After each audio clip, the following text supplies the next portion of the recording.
saya 209. Ini kasus menarik banget ya teman-teman ya. Kakak Raja Iksan kalau masih di sini aku tanya, kakak keluhan badannya saat ini ada nggak? Apapun itu, kakak tolong ditulis saya keluhannya apa. Misalnya saya obesitas, kemudian saya perokok, pekerjaan saya ini, kalau kakak mau aku bahas secara detail ya kak. Pekerjaan saya ini, kemudian tuh kakak keluhannya apa, saya hipertensi, diabetes, apapun itu. Kalau misalnya kakak mau aku bahas detail, silakan ditulis kak. Nanti aku tunggu kak. Dok, untuk usia 50 tahun, BB 62, tinggi 158, agak overweight. Apakah harus minum D3K2? Lah iya toh, dosis berapa? Kakak Susanti pasti baru kenal aku deh. Kakak Susanti, aku mah semua orang sehat walafiat, nggak ada keluhan sama sekali. Aku menganjurkan konsumsi vitamin D3K2. Sehat walafiat, kaya raya, bahagia, nggak ada keluhan sama sekali. Aku tetap menganjurkan konsumsi vitamin D3K2 dan magnesium. Apalagi teman-teman yang memiliki faktor resiko. Kakak Susanti ini, Ibu Susanti ini agak kelebihan berat badan sedikit ya Bu ya. Jadi Ibu punya faktor resiko nih Bu. Berat badan berlebihan itu faktor resiko jadi tidak sehat ya Ibu ya. Jadi Ibu juga wajib konsumsi vitamin D3 Ibu ya. Berapa dong? Minimal 10.000 IU. Ibu mah boleh Ibu pilih yang mana, yang Sinaturbel boleh, vitamin D3. Nah Ibu Susanti, kalau misalnya Ibu nggak ada alergi kacang, Ibu pakai Naturbel ya Ibu ya. Kalau misalnya Ibu ada alergi kacang, Ibu pakainya yang Future Biotic yang kapsul. Dikonsumsi 1 kapsul sesudah makan pagi. Nah, kemudian Ibu magnesium. Karena Ibu saat ini ada faktor resiko overweight, jadi Ibu magnesiumnya yang pakai magnesium maksimum strength Ibu di 3 kapsul per hari. Cara konsumsinya Ibu, 1 kapsul sesudah makan sore, 2 kapsul sebelum tidur. Silahkan dipertimbangkan Ibu Susanti ya. Anak saya sudah minum 3 bulan dan memang luar biasa perubahannya. D3K2, probiotik, magnesium, zinc, sekarang sehat. Oh, Kakak Aprilia, terima kasih karena sudah menulis ini di live aku ya Kak. Semoga bisa jadi bisa jadi inspirasi untuk teman-teman ya, teman-teman. Dicoba atuh ya D3K2, probiotik sama magnesium, zinc untuk kondisi alergi Kakak ya. Silahkan dipertimbangkan ya. Tadi Kakak Ihsan ya, jangan lupa ya, itu Kakak Ihsan. Dok, saya ada gastritis. Katanya Kakak Gemala, saya ada gastritis, CR protein aktif, diindikasi malnutrisi, CRP ini Kak ya. Diindikasi malnutrisi, suplemen wajibnya apa, dietnya apa ya? Oke, baik. Kakak malnutrisi, tinggi badan Kakak, berat badan Kakak berapa? Kakak bilang Kakak malnutrisi, coba kita lihat. Kakak Isa udah nulis belum ya? Saya stenosis karotis 21%, tensi normal, sudah berhenti merokok, keluhan sekarang setiap sering vertigo melayang. Oke. Kakak Isan, aku akan jelaskan dulu teori sebentar ya Kak. Kakak ada kekurangan vitamin D3, ada resistensi vitamin D3.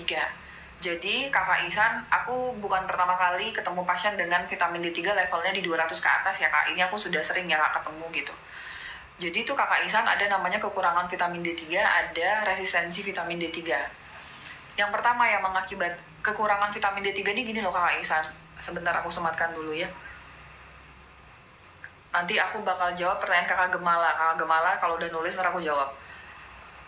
Kak, kalau kekurangan vitamin D3 ini gini. Secara lab, Kakak rendah vitamin D3-nya, misalnya di bawah 20.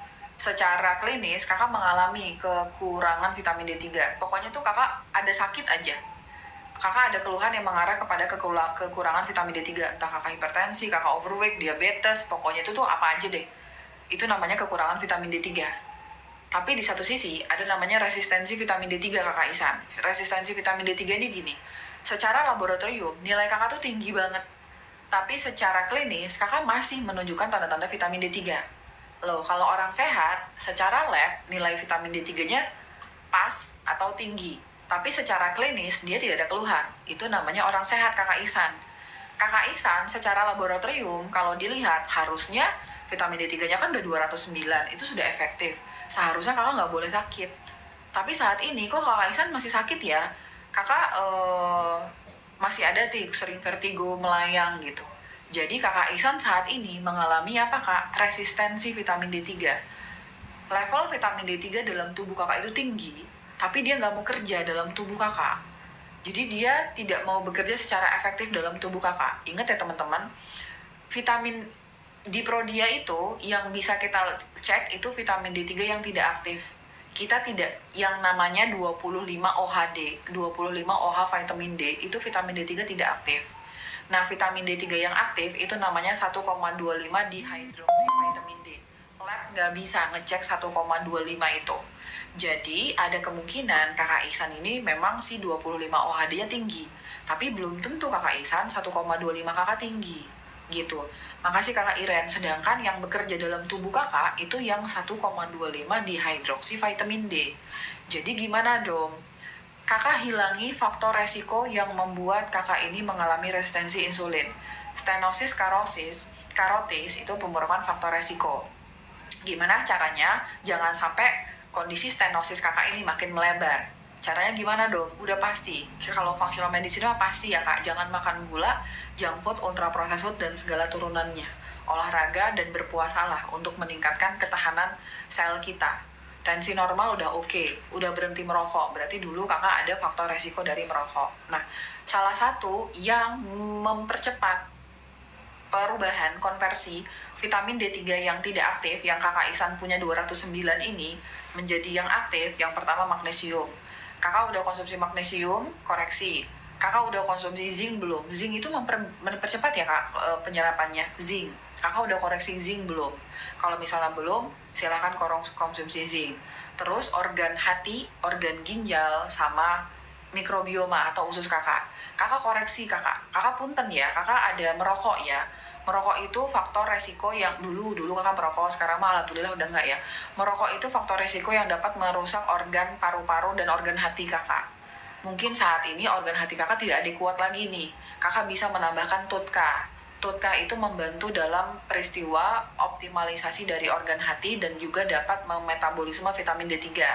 Kakak silakan pertimbangkan konsumsi TUDCA. Kemudian kakak follow up, fungsi ginjal kakak udah oke belum? Karena yang mengubah vitamin D3 tidak aktif menjadi aktif itu juga fungsi ginjal. Kakak berapa nilai EGFR kakak? Bagaimana nilai EGFR kakak? Gitu ya kak. Terus kakak lakukan manajemen terhadap pengendalian pembuluh darah kakak. Dari aku silakan mempertimbangkan konsumsi omega 3 fish oil. Kemudian kalau kakak saat ini tidak konsumsi obat pengencer darah, silakan mempertimbangkan untuk konsumsi Natosera. 1 kapsul sebelum makan pagi dan sore, omega 3 fish oil, kemudian niacin. Apakah harus minum vitamin D3 dong? Kakak cek kalsium dalam darah kakak berapa.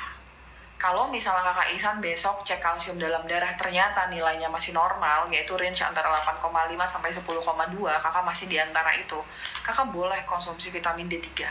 Tapi kalau kakak cek kalsium kakak ternyata udah ketinggian, misalnya 10,5, 11, kakak dilarang keras konsumsi vitamin D3. Nanti makin tambah parah stenosis kakak. Jadi, turunkan dulu kalsiumnya dengan cara konsumsi apa? Vitamin K2 minimal 300 mikrogram. Kemudian kakak konsumsi magnesium, glycinate minimal 500 mg, dan kakak konsumsi Natosera. Semoga bisa dipahami kakak Ihsan. Intinya adalah kakak cek dulu kalsium. Kalau dia ketinggian, berhenti D3-nya.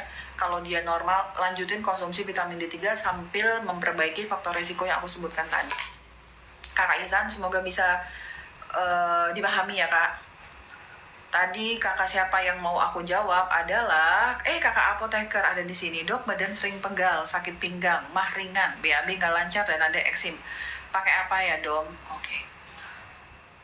Kakak Gemala, ingat ya, aku tadi janji jawab kakak Gemala ya. Kakak apoteker Alvila, kakak kalau aku lihat sepintas nih ya kakak ya, kakak ini leaky gut ya kakak. 4 gejala leaky gut nih ya kak. 1, kakak mengalami gangguan pencernaan. Kakak ada mah toh. 2, kakak mengalami reaksi alergi. Kakak ada eksim. 3, kakak mengalami reaksi inflamasi atau peradangan. Kakak ada pegel-pegel, kakak ada sakit pinggang. Udah 3 nih kondisi yang kakak punya. Yang keempat, kakak gangguan yang lain. Misalnya kakak gangguan tidur, kakak kecemasan, rambut kakak rontok. Jadi kalau misalnya kakak ada 4 ini, berarti kakak leaky gut, kakak apoteker. Pengobatan leaky gut tentu aja lebih luas ya kak, daripada sekedar hanya mah gitu ya. Oke, dari aku mah ringan ini seperti apa belum tidak dituliskan secara detail. Kalau kakak mengalami nyeri ulu hati, kakak mengalami perut perih, rekomendasi aku adalah silakan dipertimbangkan kakak apoteker pakai Gastro Comfort 1 kapsul sesudah makan pagi dan sore. Kemudian tentu saja kakak leaky gut itu membutuhkan apa kak? Probiotik. Kakak apoteker silakan mempertimbangkan probiotik 1 kapsul segera setelah makan, 1 kapsul sebelum tidur. Udah kak? Udah dong. Terus vitamin D3K2. Vitamin D3K2 dari aku 10.000 IU dulu. Kalau nggak ada reaksi negatif, kakak naikin menjadi 20.000 IU. Kemudian kakak mempertimbangkan magnesium. Sebenarnya kalau untuk badan pegel-pegel pakainya magnesium malate, tapi karena ada gangguan pencernaan, jenis magnesium yang paling aman dengan gangguan pencernaan adalah magnesium glycinate. Jadi kakak berat badan yang gak dikasih tahu lagi ya, pokoknya magnesium glycinate kakak ya. Berapa berat badan kakak disesuaikan, pakai magnesium glycinate. Kemudian untuk masalah BAB tidak lancar, ini karena kakak memang ada mah ya kak. Nah untuk pendampingan Gastro Comfortnya yang aku rekomendasikan adalah DGL Aloe 1 kapsul sesudah makan pagi dan sore. Kakak sudah pakai itu semua? Udah dong? Oke, ketika kakak udah mah ringan kakak itu sudah hilang dong mah saya dong gitu. Misalnya kakak udah hilang mahnya, berarti kan kakak udah selesai tuh pakai Gastro Comfort udah selesai, DGL Aloe udah selesai. Kakak ganti menjadi L-glutamin setengah sendok teh dicampur segelas air sebelum makan pagi dan sore. Baru kakak masuk ke dalam suplemen zinc quercetin. Kalau emahnya sudah nggak ada, perut perihnya udah nggak ada, baru kakak pakai zinc quercetin vitamin C 1 kapsul sesudah makan pagi, siang, dan sore. Zinc quercetin vitamin C bisa juga untuk melancarkan BAB. Tapi kalau sudah konsumsi itu, BAB kakak belum lancar juga, silakan kakak mempertimbangkan pakai herbal laksatif di 1 kapsul sebelum tidur. Ingat ya kak, jangan double zinc ya kak. Di dalam Gastro Comfort kakak apoteker ini ada zinc, di sini ada zinc. Zinc yang untuk pencernaan itu di Gastro Comfort. Jadi kakak habisin dulu Gastro Comfort sampai mah kakak hilang rasanya. Baru setelah ini habis, baru kakak ganti dengan zinc yang untuk eksim dan zinc untuk BAB lancar. Semoga dipahami kakak apoteker ya. Dok, apakah ada kasus tidak cocok konsumsi Gastro Comfort sama ada kakak Agnes? Kakak Agnes ini sudah aku sering aku sampaikan. Ada teman-teman yang nggak cocok sama Gastro Comfort. Kenapa nggak cocok sama Gastro Comfort dong? Bukan Gastro Comfortnya nggak cocok ya kak, zinc carnosine yang nggak cocok. Jadi ada teman-teman, zinc itu bagus ya, dia tuh merupakan mineral yang kita butuhkan, mineral ketiga yang kita butuhkan di dalam tubuh kita. Tapi memang ada teman-teman yang nggak bisa konsumsi zinc. Ada teman yang adaptasi, ada yang nggak cocok. Begitu juga Gastro Comfort. Kakak untuk bedain gimana sih dong, saya nggak cocok sama saya adaptasi. Nggak cocok itu semua reaksi negatif, entah setelah kakak konsumsi Gastro Comfort kakak jadi sesak nafas, jadi nyesek, jadi kayak ada yang menekan dada kakak, perut kakak kram, kakak mual gitu, itu nggak cocok. Kakak untuk menentukan kita ini cocok atau tidak cocok, mohon izin kakak tunggu 5 hari lagi lah ya kak. Jadi kalau kakak nggak cocok jangan langsung berhenti. Misalnya kakak hari ini minum, terus besok minum lagi, kemudian kakak nilai kalau besok rasanya tuh makin gak nyaman, terus kakak minum besok lagi makin gak nyaman, itu berarti kakak nggak cocok. Tapi kalau hari ini kakak minum gak nyaman, besok minum kayaknya agak enakan gitu, tapi memang masih aneh rasanya gitu, besok kakak minum lagi gitu, oh iya dong masih aneh tapi udah agak ringanan. Nah itu namanya adaptasi. Kalau adaptasi nanti lama-lama badan kakak akan bisa terima sendiri. Tapi kalau nggak cocok ya qadarullahnya gitu ya kak, mau gimana lagi gitu. Makanya ya kakak, di dalam etalase Domi Klinik itu aku minta sama tim Domi Klinik itu untuk menyediakan paket sharing. Gastro Comfort itu kan mahal ya kak. Jadi untuk kakak-kakak yang pengen tester kakak cocok atau enggak, kakak beli dulu yang sediaan 20 kapsul. Jadi nggak rugi-rugi banget gitu kalau kakak nggak cocok gitu ya kak. Dom, jadwal minum L-glutamin, zinc carnosine, baik, enzim, D3K2 maksudnya omega 3 zeaxanthin, glutathione, kolagen, probiotik. Kakak Ina pasien aku ya kak, banyak banget suplemennya kak. Kakak pasien aku ya. Tapi kalau pasien aku seharusnya udah pernah aku kasih tauin jadwal minumnya ya kak. Kakak Ina yang pertama adalah sebelum kakak makan pagi atau makan siang, pokoknya kakak sebelum makan, kakak minum L-glutamin. Aku nggak tahu nih, kakak L-glutaminnya itu dalam bentuk kapsul apa powder ya. Kalau kakak dalam bentuk kapsul, 2 kapsul. Kalau dalam bentuk powder, setengah sendok teh dicampur 11 air. Kakak minum L-glutamin dulu, 15 menit kemudian kakak minum zinc carnosine. Kemudian 15 menit kemudian kakak makan. Oke. Nah, segera setelah makan, kakak konsumsi probiotik. 1 kapsul. Terus di jeda, misalnya 1 jam, kakak konsumsi D3K2 dan omega 3, kemudian kakak konsumsi astaxanthin dan glutathione jadi 1. D3K2, omega 3, astaxanthin, glutathione jadi 1. Kenapa dong? Karena mereka sama-sama larut dalam lemak. Kalau kakak konsumsi sama-sama suplemen larut dalam lemak, dia akan oke hasilnya kak, penyerapannya. Cakep, pagi udah selesai. Siang hari kakak makan aja langsung. Nah, di tengah-tengah makan kakak konsumsi enzim 1 kapsul. Di tengah-tengah makan kakak konsumsi enzim 1 kapsul ya kakak. Oke, setelah kakak makan, kakak minum tuh kolagen. Atau kolagen bisa 1 jam setelah makan. Kalau kakak ngerasa kenyang banget abis makan, tapi nggak boleh ya. Di dalam functional medicine, Nabi Muhammad mah juga nggak boleh makan terlalu kenyang kakak ya. Makan tuh pas ya. Jadi setelah makan tuh, kakak boleh langsung konsumsi kolagen atau 1 jam setelah makan. Nggak ada masalah. Nah terus, mana nih magnesiumnya nih kak? Nanti makan sore, kakak minum lagi kayak tadi, L-glutamin 15 menit kemudian sama zinc carnosine. Terus kakak makan sore. Setelah makan sore, kakak konsumsi magnesium. Nanti sebelum tidur, kakak tutup dengan probiotik. Semoga bisa dipertimbangkan kakak ya. Kakak Matilda di mana? Saya sudah konsumsi magnesium glycinate 500 mg, zinc picochilate 50 mg. Oke. Kakak Raja Ihsan, aku sangat merekomendasikan kakak untuk periksa kalsium dalam darah kakak. Kakak boleh kalau sudah periksa kalsium dalam darah, nanti aku live, silakan dikabarin aku ya kak. Aku juga tertarik untuk mempelajari kasus kakak ya kak.